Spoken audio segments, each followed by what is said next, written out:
This video is part 2 of our respiratory physiology, where we will talk about hemoglobin, oxygen transport, and carbon dioxide transport. So to first start off, let's look at the structure of hemoglobin, which is a protein made up of 4 chains, 2 identical beta chains, and 2 identical alpha chains. Each of these chains have a heme group, and this heme group has iron in it, and that is what is going to bind to oxygen. So when hemoglobin binds to oxygen, that is what we call oxyhemoglobin. And when hemoglobin is not bound to oxygen, we call it deoxyhemoglobin. If hemoglobin lacks the electron to bind with oxygen, we call it methemoglobin. And if hemoglobin is bound to carbon monoxide, which we produce in our body in little bits, carbon monoxide, it is called carboxyhemoglobin. And when it is bound with carbon monoxide, it is way stronger of a bond, and so it'll have an affinity for carbon monoxide, which is why carbon monoxide poisoning is so dangerous.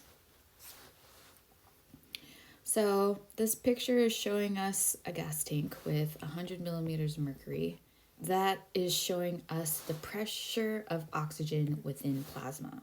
In both of these pictures here, the pressure of oxygen in the plasma is 100 millimeters mercury. However, total blood oxygen content is the pressure of oxygen that's dissolved in plasma, the 100 millimeters mercury, but also the oxygen that is bound to hemoglobin, which is only shown on the right side here. And so the left side doesn't show that. And, this equates to about 0.3 mils of oxygen per 100 milliliters of blood. But when you take the hemoglobin and the oxygen bound to it, it accounts for way more oxygen, about 20 mils per 100 mils of blood. And so what that means is that the hemoglobin has a greater carrying capacity of oxygen than just plasma does. That means most of our oxygen is transported will be via our hemoglobin and not within our plasma. And hemoglobin saturation is determined by the pressure of oxygen. The higher the pressure of oxygen, the higher the saturation of hemoglobin. That means the more hemoglobin will be bound to oxygen, producing oxyhemoglobin. So you can measure this. You can take the percent of oxyhemoglobin saturation, and what that means is just the percent of our total hemoglobin that is bound to oxygen. How much of our hemoglobin is bound to oxygen? That is how much of our hemoglobin is oxyhemoglobin. In arterial blood, it's about 97%. And in venous blood, it's pretty high still. It's about 75%. And so we're going to talk about these two numbers and why it's still high within our venous blood. So we have to talk about loading and unloading. And, I like to kind of think about our hemoglobin like school buses that are picking up its children oxygen molecules. And so in the lungs, our hemoglobin are not going to have oxygen bound to it. They're going to come into contact with that oxygen and going to become oxyhemoglobin. This is called the loading reaction. Our hemoglobin are loading themselves with oxygen.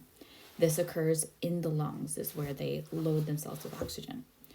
And then in the tissues, they are going to unload the oxygen. And so the oxyhemoglobin is going to dissociate those oxygen molecules, and they're going to dissociate into deoxyhemoglobin and oxygen.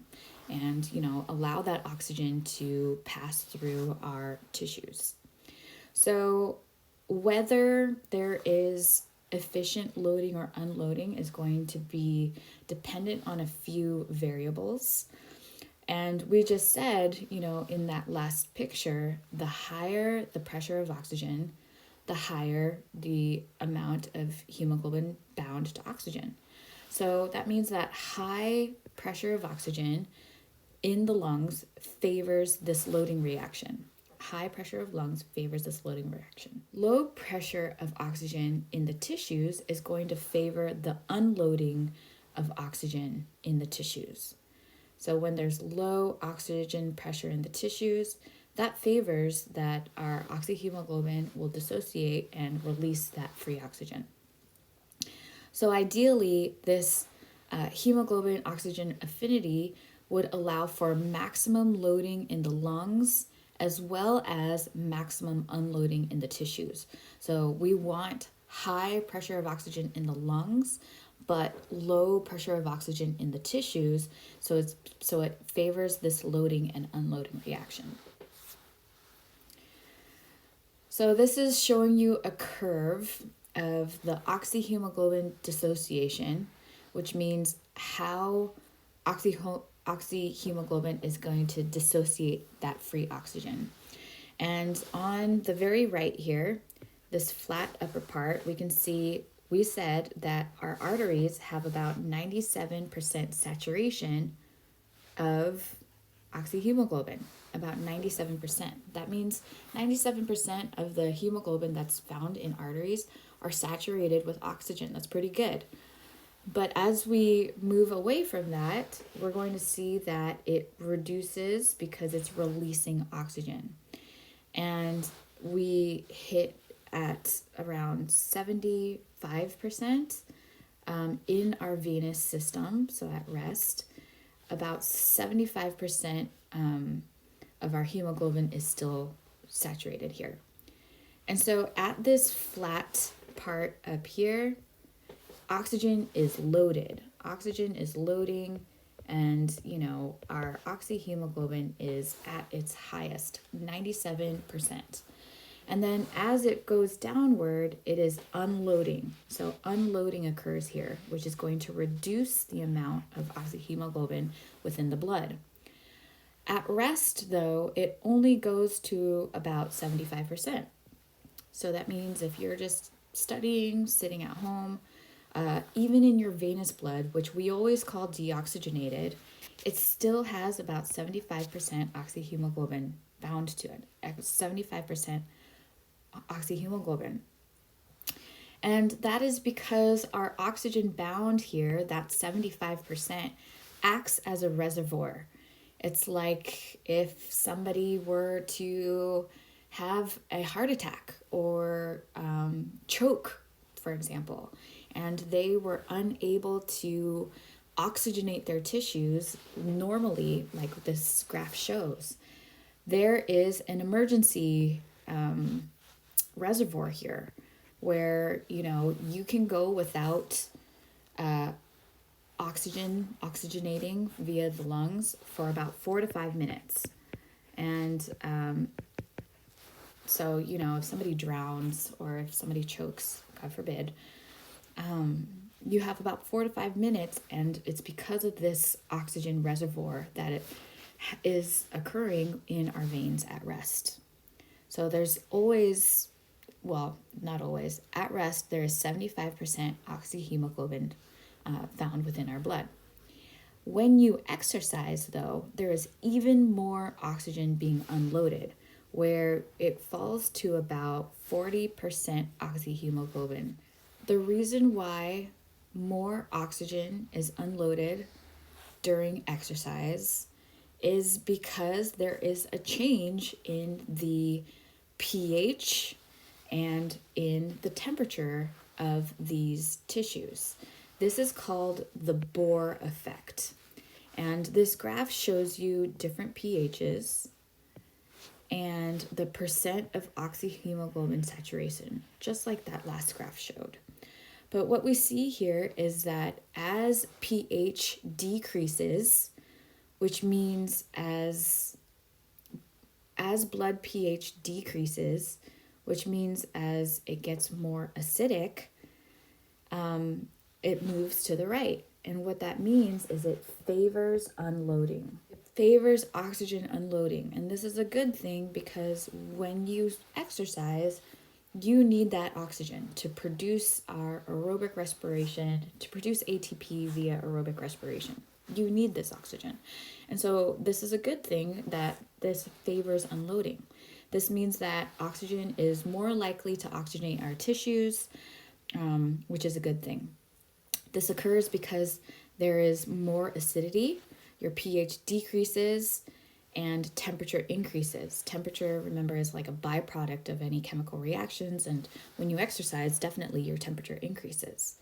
And then we're going to talk about the carbon dioxide part of it, but these are related, and we'll talk about that in just a second. If the pH increases or temperature decreases, the graph shifts to the left, which means there is going to be a decrease in unloading, less unloading here. Red blood cells, our erythrocytes, are going to bind to oxygen so that other tissues can do cellular respiration, aerobic respiration, and produce ATP. However, erythrocytes, red blood cells, don't have mitochondria of their own. They don't have organelles. Remember, they don't have nuclei.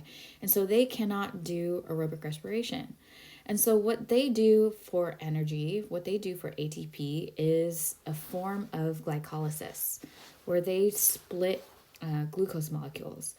And what they produce instead is this molecule called 2,3-DPG. 2,3-DPG. It produces more. It is going to increase production when there are low oxygen levels, for example, at high altitude. And what this does is it causes hemoglobin to have a lower affinity for oxygen, which would shift the curve to the right, or again, favor unloading. It's going to encourage the red blood cells to unload their oxygen. So if we look at this picture here, say that this individual was at high altitude, and at high altitude there is less pressure of oxygen. Because of that, there is going to be less oxygen bound to hemoglobin, so less oxyhemoglobin, and that is going to inhibit less the 2,3-DPG production, so it's going to increase 2,3-DPG production. It's going to cause that glycolysis to occur. And what that does is it reduces the affinity of hemoglobin for oxygen. And so again, that is going to favor unloading. And there's going to be less of oxygen bound to hemoglobin, more of that oxygen being dumped into the tissues. And in that way, it is a negative feedback loop to oxygenate our tissues even when there is low pressure of oxygen at high altitude.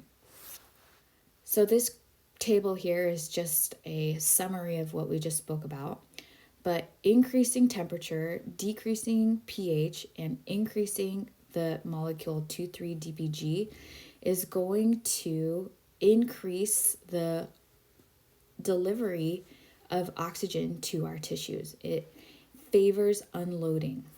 Fetal hemoglobin, so we've been discussing adult hemoglobin, which can be written as HbA, but fetal hemoglobin is a little different. Fetal hemoglobin, instead of the beta chains, they have 2 gamma chains, and fetal hemoglobin cannot bind to that molecule 2,3-DPG. And so what that means is it has a higher affinity for oxygen. It favors loading. This is going to increase the likelihood of oxygen transfer from mother to baby within the placenta.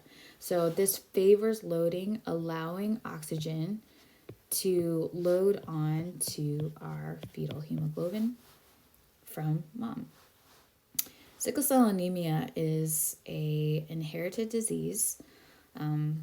If you know who T-Boz of TLC, she has sickle cell anemia. And as you can see in this picture, this is a healthy red blood cell over here, and over to the right, this is sickle cell. And it's called that because they look like sickles. They have a sickle shape. And that is obviously going to impact their movement, and they are unable to move through narrow vessels as well. And it also reduces their flexibility. If they can't move through narrow vessels as well, it's going to reduce the flow through organs. And so this can cause damage to tissue, this can cause severe pain, and it does reduce the life expectancy of these individuals. Something that's actually relatively common is physiological neonatal jaundice. And what that is an increased concentration of this protein called bilirubin in the plasma of newborn babies. And how it presents itself is they have yellowing of the skin or yellowing of the eyes because of this excess bilirubin.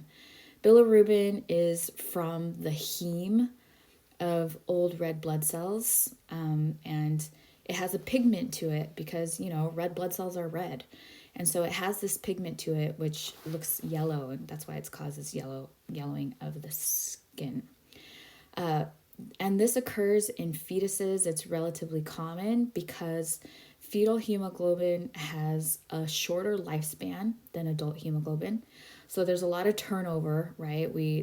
Fetuses want to get rid of this bilirubin that can build up, but they have an underdeveloped liver.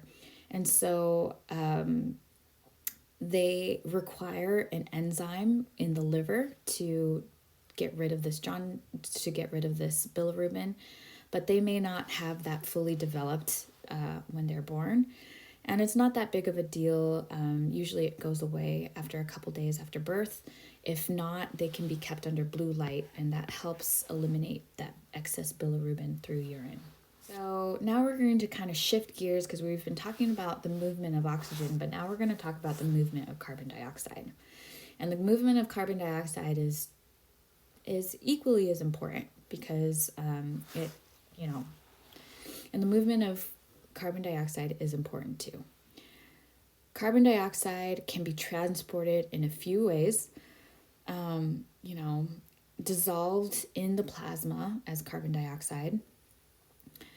It can bind to hemoglobin and become carbaminohemoglobin. But more prevalent is carbon dioxide traveling as a bicarbonate ion, HCO3. And it does this because inside red blood cells, there is an enzyme called carbonic anhydrase, which is going to produce carbonic acid from carbon dioxide and water. Carbon dioxide and water can produce via carbonic anhydrase carbonic acid, but that carbonic acid can dissociate into hydrogen ions and carbonate ions.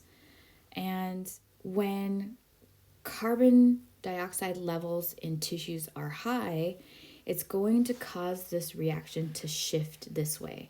And if you can remember from chapter 4 or the very beginning of this class, this is an example of the law of mass action, where if we have a lot of one substrate, it's going to shift the production, increase the production of the products. So this is going to result in high hydrogen ions and high bicarbonate levels within red blood cells. So it's going to increase the acidity or decrease the pH. So hydrogen ions are buffered by hemoglobin, but hydrogen ions are buffered by hemoglobin or bound to hemoglobin, but bicarbonate is going to diffuse down the concentration gradient. And so it is going to go from inside the red blood cell to outside the red blood cell, which is why there is a high percentage of bicarbonate. But this movement of bicarbonate going out is going to want to have another negative ion moving inward because of this change of the charge gradient. And so it is going to cause chloride to move into red blood cells. This is called the chloride shift. Remember, with this increase in hydrogen ions, which causes a decrease in pH, this is going to favor unloading of oxygen.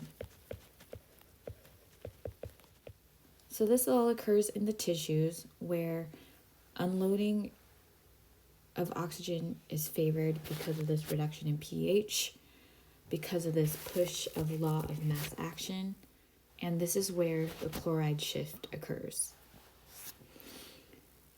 Now, in the lungs, there is something called a reverse chloride shift. Here, there will be release of carbon dioxide. And so we have carbon dioxide from those three places: carbon dioxide dissolved in the plasma, carbaminohemoglobin, and then bicarbonate ion. Now, because there is bicarbonate ion, this is going to favor the movement of bicarbonate ion into our red blood cells, which is going to reduce our carbonic acid, and then carbon dioxide and water.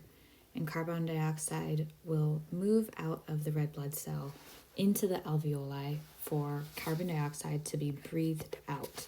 And this helps in occurring because here hemoglobin is binding to oxygen, and when hemoglobin binds to oxygen, it decreases the binding affinity for hydrogen. So hydrogen will combine with bicarbonate ion and produce more carbon dioxide, allowing it to be released. But there is a reverse chloride shift here because there is influx of our bicarbonate ion, and because of this there is a charge gradient, and so chloride will be released here.